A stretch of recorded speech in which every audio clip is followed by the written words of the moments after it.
sili. Isipin ninyo tagal din ang buhay po ng siling labuyo. Ito isa tunog na po lahat. Ayan mga katribya. Baka makakuha pa tayo rito mga katribya pa ng another po na 10 kilo.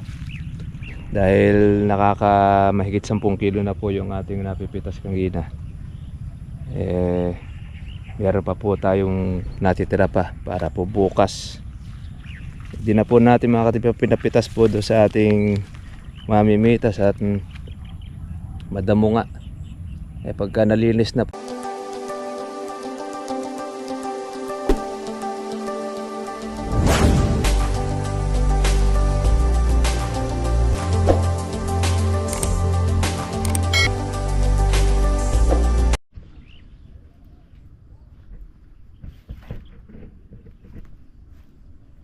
ito po mga katribya po yung ating kalamansi.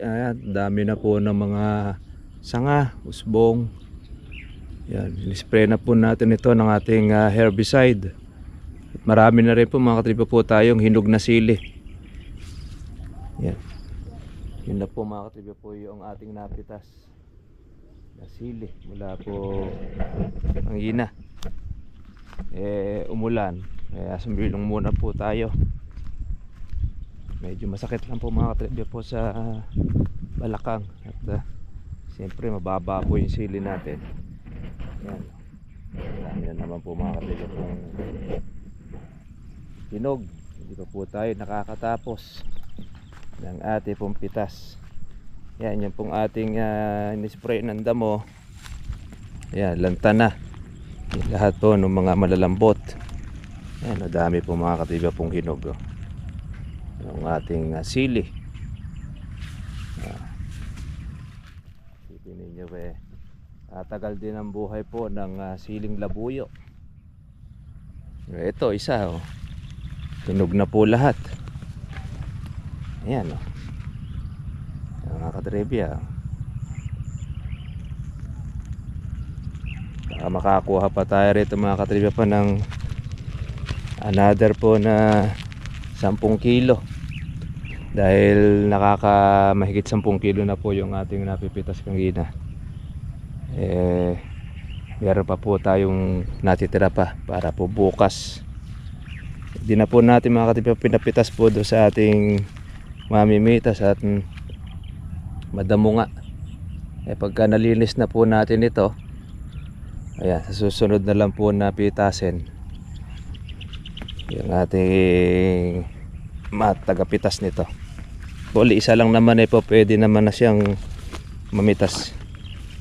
Dahil ang order lang naman sa atin ay 10 hanggang 20 kilos. Ayan ang dami po ng ating hinog. Yan naman po ang ating kalamansi. Ito na lalapad po noong dahon. 10 months. Sa April, kalahatian ng buwan ng April ay 1 taon na itong ating kalamansi. Hindi pa po natin ito mga katribya pong binobong makagaya po sa mga malalaki na patutuloyin ang bunga dahil bata pa naman po siya. Kaya sa susunod naman po ang ating permis na aalagaan. Pero ganun pa man, pinalalaki po muna natin mga katribya po yung kanyang mga sanga. Yan Ray-ray pa tayo pong natitira na pitasin sa ating kalawang sili. Ayan hinog na. Ito naman po mga katribya po yung mga sinakate na mananakate rito. Kaya nag-abiso na po tayo na tayo po ay pamatay damo o herbicide. Kasi pagka hindi po natin ito herbicide mga katribya, minsan meron po ritong nananakate, pati po yung sili walang bunga. sinasakate rin. Kaya minabuti po natin na spray na po natin ng herbicide para at least alam na po niyan na mayroong nag-aalaga nito. Baka akala lumabas lang ang bunga na ito na wala pong nag-aalaga. Ito na po yung ating napitas mula po kanina at nakatapos na po tayo. Umulan po ng kaunti kaya tayo po ay sumilong.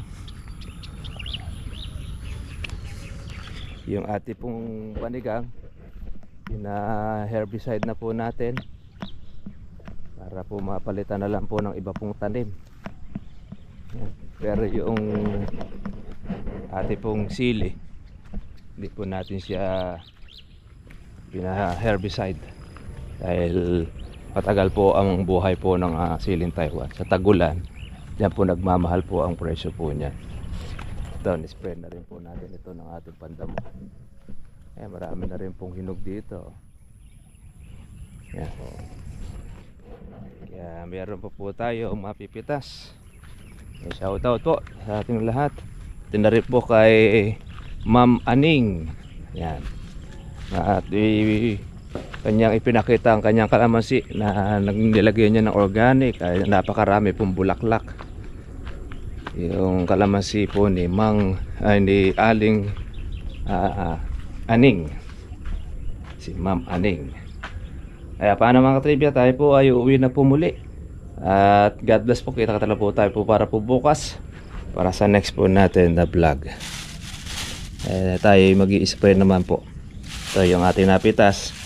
Siguro po ito ay mahigit po sa 10 kilo. God bless po sa inyo lahat. Bye bye.